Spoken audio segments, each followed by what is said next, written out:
पिछले काफ़ी दिनों से डेटिंग ऐप्स का काफ़ी ज़्यादा प्रचलन हमारे बीच में चल रहा है। अगर कोई भी बोर होने लगता है, कोई भी अपनी लाइफ में थोड़ा फ्रस्ट्रेट होने लगता है, तो एक ऐसा ट्रेंड सा बन गया है कि डेटिंग ऐप को डाउनलोड करो और उसमें स्वाइप राइट, स्वाइप लेफ्ट ये सब करने लगो। लोग सोचते भी नहीं है कि हम ये जो हरकत कर रहे हैं और इससे हमें कोई पार्टनर मिलेगा, वो कितना ज़्यादा ऑथेंटिक होगा, वो सही होगा भी या नहीं होगा, उसमें कुछ गड़बड़ी तो नहीं निकलेगी। ये सब कुछ बिना सोचे समझे हम लोग उसके साथ टाइम स्पेंड करना शुरू कर देते हैं, इधर उधर मिलना शुरू कर देते हैं। हम सोचते भी नहीं है कि ऐसी चीज़ों के कॉन्सिक्वेंसेस क्या हो सकते हैं। ब्लडी वाइब्स के आज के हैरान कर देने वाले बहुत ही ज़्यादा खौफनाक सैनों के एपिसोड में हम लोग आप लोगों के सामने ऐसे ही टिंडर के कारण घटी हुई खतरनाक भूतिया घटना की कहानी लेकर आ गए, जो सुनकर आज आप लोग कांप उठेंगे। इसमें टिंडर का कोई भी हाथ नहीं है। जो भी घटना हुई थी आपको सब डिटेल में समझ में आएगी, लेकिन मैं नहीं, आज जी आपको समझाएगी। बेसिकली ये जो घटना घटी थी ना, दिव्या नाम के लड़की के साथ घटी थी।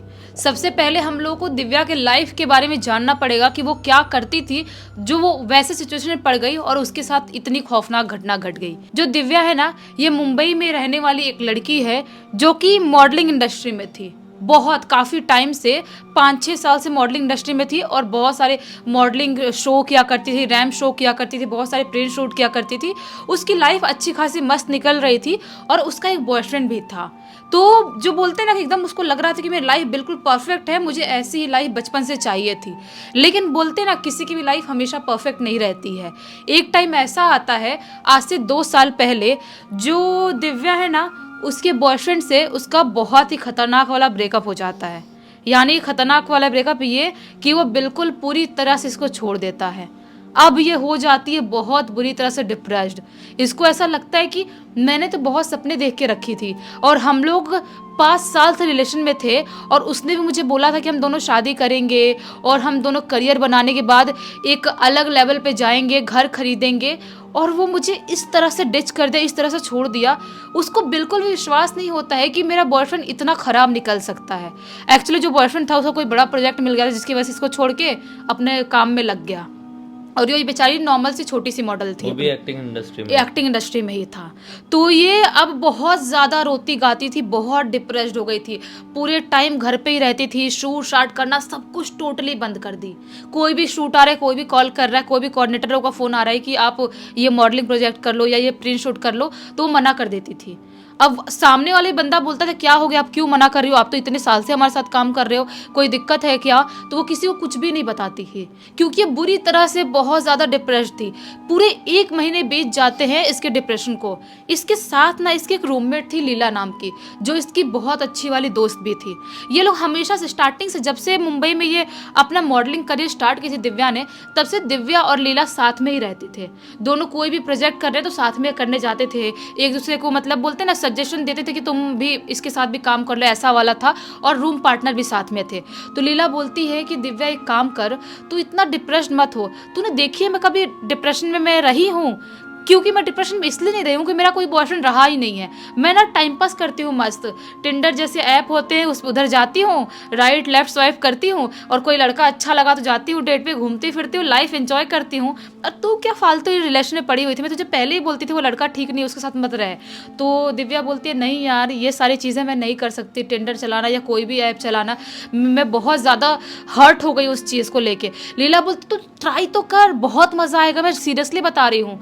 उसके फ़ोन में टिंडर डाउनलोड करती है दिव्या के और लीला पकड़ा देती है। बोलती है अभी मैं जा रही हूँ एक डेट पे, तू ले अपना मस्त चला और बात करना लड़कों से, मैं सीरियसली बता रही हूँ तेरा मूड सही हो जाएगा। लीला ऐसा बोल के निकल जाती है अपना घूमने उमने के लिए डेट पे। और ये जो अपनी दिव्या थी सोचती है कि मैं एक बार ट्राई करती हूँ टिंडर में, अगर अच्छा लगा तो बात करूँगी, नहीं अच्छा लगा तो छोड़ दूँगी, क्या ही करना है। वो टिंडर में जाती है और अपना काम स्टार्ट कर देती है, swipe right swipe left, swipe right swipe left, और ऐसे लड़कों से बात करना स्टार्ट कर देती है। जब लड़कों से बात करना स्टार्ट करती है, उनमें से एक लड़का विनय नाम का उसे बहुत ही ज़्यादा पसंद आ जाता है। क्योंकि वो बहुत ज़्यादा गुड लुकिंग भी था, बहुत टॉल था और जैसा उसको चाहिए था एक्चुअली वैसा लड़का उसको मिल जाता है। उसको देख के बहुत ज़्यादा इम्प्रेस जाती है, उससे बहुत मैसेज में चैट में बात करना चालू कर देती है। उसके बाद वो लड़का बोलता है उधर से कि मैं एक चाहता हूँ कि एक बार हम मिले, बहुत मज़ा आएगा, थोड़ा सा टाइम स्पेंड करें, कहीं डेट पे चले। तो दिव्या सोचती है कि हाँ यार कितने टाइम तक डिप्रेशन में रहूँगी, मैं चली जाती हूँ घूमने। तो वो जो विनय था उसको हाँ बोल देती है, बोलती है कल शाम 7:30 बजे इस क्लब में मिलो। क्योंकि जो दिव्या थी ना, पहले मैंने जैसा बताई वो मॉडलिंग इंडस्ट्री से थी, उसको पार्टी वार्टी करना बहुत ज़्यादा पहले पसंद था, अलग अलग क्लब में जाना, ड्रिंक करना, बहुत सारी चीज़ें, डांस करना उसको बहुत ज़्यादा पसंद था। तो एक पर्टिकुलर क्लब का नाम बताती है जो कि मुंबई के अंधेरी साइड में ही है, तो वहाँ का नाम बताती है। तो वो बोलता है कि ठीक है मैं पहुँच जाऊँगा, और ये अपना मस्त खुश होकर रात के टाइम में उसे चैटिंग वैटिंग करके बाय बाय करके सो जाती है। सोचती है कि अब सुबह सुबह डेट पे जाने की प्लानिंग करनी पड़ेगी, कोई अच्छा कपड़ा पहनना पड़ेगा, फाइनली मैं अब मूव ऑन अपने लाइफ में कर पाऊंगी क्योंकि मुझे परफेक्ट लड़का मिल गया है। इसके दिमाग में ऐसा चल रहा था। तो क्या होता है, ये रात में सोती है, उसके बाद आराम से सुबह सुबह उठती है, उसके बाद से अपना ड्रेस सेलेक्ट करती है, लीला को दिखाती है, बोलती है कि देख ये लड़का मुझे पसंद आया है, इसके साथ आज मैं डेट पे जाने वाली हूँ, बता कौन से कपड़े पहनूं। सारी चीज़ें होती है लड़कियों वाली चीज़ें, वो लोग कपड़े पर सिलेक्ट करते, सब कुछ होने के बाद शाम के यही 6:30 बजे करीब अपने घर से निकल जाती है। वो एक्चुअली मलाड एरिया में रहती थी दिव्या, तो वो अंधेरी जाने के लिए सोचते थोड़ी देर जाऊँगी वहाँ पे, थोड़ा पहले ही पहुँच जाऊँगी तो क्या ही हो जाएगा। तो वो अपने घर से निकलती है और 7, सवा 7 बजे तक क्लब में पहुंच जाती है, जिस क्लब में उसने विनय को बुला के रखा था। और जैसे ही वो पहुंचती है, उसके पहुंचने के 10 मिनट बाद ही उसे एक लड़का आता हुआ दिखाई देता है, मेन डोर के मेन गेट की तरफ से। वो एक टेबल पे ऐसी बैठी हुई थी और अपना मस्त ड्रिंक कर रही थी। जब विनय आता है तो विनय से हाय हेलो नॉर्मली होता है। अब वो सामने से देखती है तो और ज़्यादा इम्प्रेस जाती है कि मस्त लड़का पटाई हूँ, मतलब अच्छा लग रहा है मुझे, ऐसा वाला होता है। उसके बाद दोनों एक दूसरे से बातचीत करते हैं। दिव्या अपने पास्ट लाइफ के बारे में बताती है कि मैं कितनी डिप्रेशन में थी, विनय अपनी लाइफ के बारे में बताता है। सब कुछ बताते बताते काफ़ी टाइम हो जाता है, रात के 10:30 बज जाते हैं। वो लोग उतने टाइम से क्लब में अभी बैठे हुए थे, बात ही कर रहे थे। 10:30 बजे का टाइम होता है। तो दिव्या क्या बोलती है कि अपन ना चलो मस्त ड्रिंक मारते हैं, वो शॉट मारते हैं, अपन जो शॉट रहता है ना मारने का, चलो मारते हैं, बहुत मज़ा आएगा। विनय बोलता है नहीं यार मेरा मूड नहीं है अभी, तुम कर लो, तुमको करना है तो। दिव्या बोलती है क्या यार, चलो ना यार मज़ा आएगा बहुत। तो बोलता है ठीक है चलो। ये जाती है वहाँ पे जहाँ पे खड़े होकर शॉट मारने का रहता है, वहाँ पे जाके बैक टू बैक 3 शॉट मार लेती है। उसके बाद वो वियर्ड तरीके से इधर उधर देखना स्टार्ट कर देती है। तो विनय बोलता है कि मैं स्टार्टिंग से नोटिस कर रहा हूँ, जब से हम यहाँ पे एंटर किए हैं तुम बहुत वियर्ड सा बिहेव कर रही हो, इधर उधर देख रही हो और पता नहीं क्या नोटिस करने की कोशिश कर रही हो, मुझे कुछ समझ में नहीं आ रहा है। मतलब जब से ये लोग क्लब के अंदर हाँ, आए तब से ये देख रही थी? तब से। अच्छा। तो विनय ऐसा बोलता है। तो दिव्या बोलती है छोड़ो ना, तुम विश्वास नहीं करोगे। तो बोलता है बताओ तो सही क्या विश्वास नहीं करूंगा। तो वो धीरे से उसके पास आती है, उसके कान के पास, और बोलती है कि मैं बचपन से ही जो आत्माएं होती हैं मैं उन्हें साफ साफ देख सकती हूँ और उनसे बात भी कर सकती हूँ। आत्माओं से? हाँ, और जैसे ये बात विनय सुनता है वो जोर जोर से ठहाके लगा के हंसना स्टार्ट कर देता है, बहुत ही जोर जोर से। बोलता है क्या बात कर रही हो, मतलब कैसे कैसे देख सकते हो, क्लियरली देख सकती हो तुम। वो बोलती है कि हाँ, जो कोई भी आत्मा होती है ना, अगर वो किसी इंसान के रूप में आई है या खुद वो आत्मा वहाँ पे खड़ी है तो उसके आसपास एक लाल कलर का सर्कल यानी कि एक ऑरा क्रिएट हो जाता है और वो मुझे दिखाई देता है। विनय ना थोड़ा सा अजीब सा बिहेव करता है, उसे मतलब थोड़ा सा डर बोलो या अलर्ट बोलो या कुछ उसके दिमाग में कुछ अलग चलने लगता है। डर गया होगा। हाँ, डर गया होगा। दिव्या बोलती है क्या हुआ, तुम ठीक तो हो ना, कोई दिक्कत है क्या? तो विनय बोलता है नहीं नहीं तुम्हारा हो गया या और करना है? वो बोलती है नहीं नहीं नहीं मेरा हो गया, चलो अब बस हो गया, अब घर जाते हैं, अब नेक्स्ट टाइम मिलेंगे। तो विनय बोलता है अच्छा ठीक है चलो चलते हैं। तो वो बोलती है चलते हैं मतलब क्या, जो मैंने ड्रिंक की हूँ उसके पैसे दो, ऐसा दिव्या बोलती है विनय को। विनय बोलता है मैं क्यों दूं, ये तो तुमने किया है ना, तो तुम दो। तो ये बोलती है कि क्या बात कर रहे हो, तुम लड़के हो तुम दो ना, मैं क्यों दूं? तो विनय बोलता है इसका मतलब ये तो नहीं है कि लड़का हो तो मतलब तुम जितना भी पियोगे खाओगे सबका बिल तो मैं ही पे करूँ, ऐसा थोड़ी होता है। तो दिव्या बोलती है एक काम करते हैं, आधा आधा कर लेते हैं। आधा तुम दे दो, आधा मैं दे देती हूँ। विनय बोलता है नहीं नहीं यार ऐसा नहीं होता, मैं क्यों दूँ, तुमने पियो तुम दो। ऐसा दोनों में थोड़ा सा फाइट होता है। वो जोर जोर से चिल्ला चिल्ला के वहां पे जो गार्ड खड़े थे ना, जो भी रहते हैं बाउंसर्स लोग, उनको चिल्ला चिल्ला के बुला लेती है और बोलती है ये लड़का मुझे छेड़ रहा है बहुत टाइम से। ऐसा अचानक से सडन चेंज होता है उसका माइंड। बोलती है लड़का मुझे बहुत टाइम से छेड़ रहा था और मुझसे बदतमीजी करने की कोशिश कर रहा है, मुझे मारने की कोशिश कर रहा है। जो बाउंसर थे वो विनय को पकड़ते हैं और वहां से खींच के ले जाने की कोशिश करने लगते हैं। ये देखती रह जाती है। वो लोग विनय को खींचते हुए क्लब से बाहर ले जाते हैं और ये भी उनके पीछे पीछे जाती है। देखती है कि वो जो क्लब वाला एरिया था उसके ही थोड़े से आगे ले जाकर गली में वो चारों बाउंसर विनय को बहुत जोर जोर से पीटना स्टार्ट कर देते हैं। ये देखने लगती है कैसे बाउंसर लोग उसको मार रहे हैं, लेकिन देखते ही देखते 2 मिनट के अंदर ये सब कुछ बिल्कुल उल्टा हो जाता है। विनय उठता है और वो चारों बाउंसर लोगों को बहुत जोर जोर से मारना स्टार्ट कर देता है, जैसा कि उसके अंदर बहुत ज्यादा ताकत आ गया हो और ये हट्टे कट्टे बाउंसर को एक पतला सा नॉर्मल सा लड़का इतनी बुरी तरह से मार रहा है। ये चीज जब देखती है ना दिव्या, बहुत ज्यादा घबरा जाती है। उसे समझ में नहीं आता मैं क्या करूं, अगर वो उनको मारने के बाद मुझे भी मारना है तो मैं क्या कर पाऊंगी। वो सोचती है मैं अपने दोस्त लीला को फोन करती हूँ, अगर वो आस पास में कहीं पार्टी करने आई होगी तो मैं उसको बुला लूंगी, हम लोग दोनों साथ में चले जाएंगे। वो लीला को फोन करती है घबराई हुई और बोलती है तू कहीं आसपास में है क्या, मैं इस क्लब के बाहर यहाँ पे खड़ी हूँ। तो लीला बोलती है हाँ हाँ क्या हुआ बता तो सही, तू इतना घबराई हुई क्यों है। दिव्या बताती है प्लीज यार तू प्लीज जल्दी आ जा, मेरे साथ कुछ बहुत गड़बड़ होने वाला है। तो बोलती है हाँ मैं तेरे क्लब के जस्ट पीछे वाले क्लब में आ रही हूँ मैं। और जो लीला थी ना अपने कार से गई हुई थी, वो अपनी कार लेके जहाँ पे दिव्या खड़ी थी, जो लोकेशन बताई थी वहां पे आती है। वो कार लेके आती है फटाक से, जो दिव्या थी ना फटाक से कार के अंदर बैठती है और बोलती है जल्दी कार भगा। तो लीला पूछती है क्या हुआ, क्यों भगाने के लिए बोल रही, बता दो सही।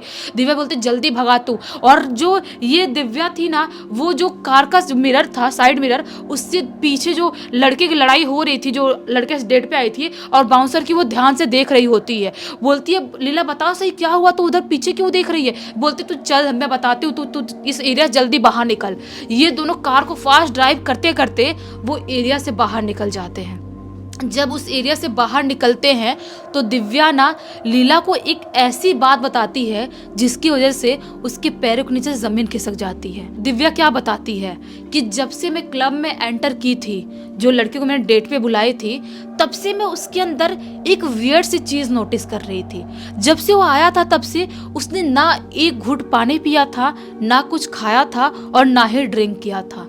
और जब मैं अपना तीसरा शॉट मार रही थी खड़े होके वहां पे, तब मैंने देखा कि उस लड़के के चारों तरफ उसके बॉडी पे एक रेड सर्कल बन रहा है, यानी कि लाल ऑरा क्रिएट हो रहा है। ये सब कुछ देख के मेरा शक और बढ़ गया और अपने शक को मैं क्लियर करने के लिए डिसाइड किया मैंने कि मैं इसको पैसे देने के लिए बोलती हूँ। अगर वो कोई इंसान होगा तो पैसे तो उसके पास होंगे ही, अगर वो कोई भूत प्रेत या आत्मा होगा तो उसके पास पैसे नहीं होंगे। और मेरा शक यकीन में तब बदला जब वो पैसे देने के लिए मेरे से झगड़ा करने लगा। और जब फिर बाहर फाइट होने लगी, उस वक्त पे भी मैंने उसके ऊपर लाल ऑरा बनी हुई देखी। अच्छा। फिर मुझे बिल्कुल यकीन हो गया कि पक्का इस लड़के के अंदर गड़बड़ है, ये कोई ना कोई प्रेत आत्मा या कोई शैतान है। तब मैं तुझे फोन किया और तुझे यहाँ पे जल्दी जल्दी बुलाया। जिन भी हो सकता होगा, हो सकता है, कुछ भी हो सकता है। फिर? तो फिर लीला घबरा जाती है, बोलती है हाँ तूने मुझे कई बार बताया कि तू बचपन से ऐसे शैतानी शक्तियों को देख सकती है, उनके ऊपर लाल सर्कल या कोई ऑरा बन जाता है। बोलती है दिव्या हाँ, और आज मेरी जान बची है मेरे इस टैलेंट की वजह से। शायद मैं ये नहीं देख पाती तो मैं शायद उसके साथ कहीं जाती या शायद मेरे साथ कुछ हो सकता था।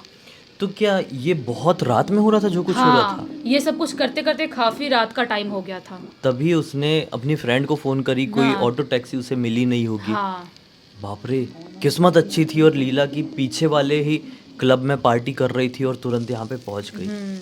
उसको रेड फ्लैग तो कई बार मिले थे, लेकिन एंड वाला जो केस हुआ होगा फाइटिंग वाला, तो बहुत क्लियर हो गई होगी, क्योंकि एक कमज़ोर सा लड़का अगर 4-5 हट्टे कट्टे बाउंसर्स के ऊपर भारी पड़ रहा है और उनको इतनी खतरनाक तरीके से पीट रहा है तो कुछ नॉर्मल नहीं है, कुछ तो गड़बड़ है। वही तो। और उसने उसकी आंख में भी देख ली थी ना, जब ये लोग फाइट कर रहे थे पैसे देने के टाइम पे, तब भी उसे बहुत कुछ वियर्ड सा लगा था उस टाइम पे भी कि इसके अंदर कुछ गड़बड़ है, क्योंकि कोई नॉर्मल लड़का इतनी बुरी तरह से लड़ाई तो नहीं कर सकता सिर्फ पैसे देने के लिए। हाँ। तब सब कुछ समझ में आया, मतलब सोचो क्या क्या दुनिया में हो जाता है। तो क्या उसने अगले दिन उसके बारे में कुछ ऐसा फिर से पता करने की कोशिश नहीं की लड़के के बारे में? चेक करने की कोशिश की, पूरा पता करने की कोशिश की, लेकिन जब उसने टिंडर खोला तो उसके अंदर उसका कोई भी ऐसा प्रोफाइल या कुछ भी मौजूद ही नहीं था। वो लड़के का कुछ भी मौजूद नहीं था, जबकि वो एक दिन पहले लीला को उसकी फोटो और आईडी प्रोफाइल सब कुछ दिखाई थी। बाप रे, बहुत ज्यादा स्कैरी था। और ये पूरी पूरी घटना की जानकारी खुद उसी ने दिव्या ने लिख के भेजी है। देखो, सीख जाओ, किसी भी अननोन पर्सन से मिलने से पहले 50 बार सोच लो, क्योंकि आप नहीं जानते कि मिलने वाला इंसान ही होगा या कोई इतना ज्यादा खौफनाक शैतान। उम्मीद करते हैं कि आज की इस कहानी के जरिए आप लोगों को एक अलग ही जानकारी और मनोरंजन मिला होगा। अब तक वीडियो को देख लिए तो लाइक जरूर कर देना, चैनल को सब्सक्राइब करके बेल आइकन दबा के ऑल के ऑप्शन में क्लिक करना, क्योंकि इसी तरह के हैरान कर देने वाले खौफनाक वीडियोस डेली आप लोगों के सामने लेके आते रहते हैं। इंस्टाग्राम के लिंक इस वीडियो के डिस्क्रिप्शन बॉक्स में मिल जाए, क्लिक करके डायरेक्टली वहां पर पहुंच जाना। इसी तरह की कोई भी कहानी, टॉपिक या जानकारी आप लोगों के पास भी है तो लिख भेजना, हो सकता है हमारा अगला वीडियो कल आप लोग के हिसाब से बन रहा हो। तो चलिए कल फिर से मिलते हैं, तब तक के लिए बहुत बहुत धन्यवाद। आपका दिन शुभ हो।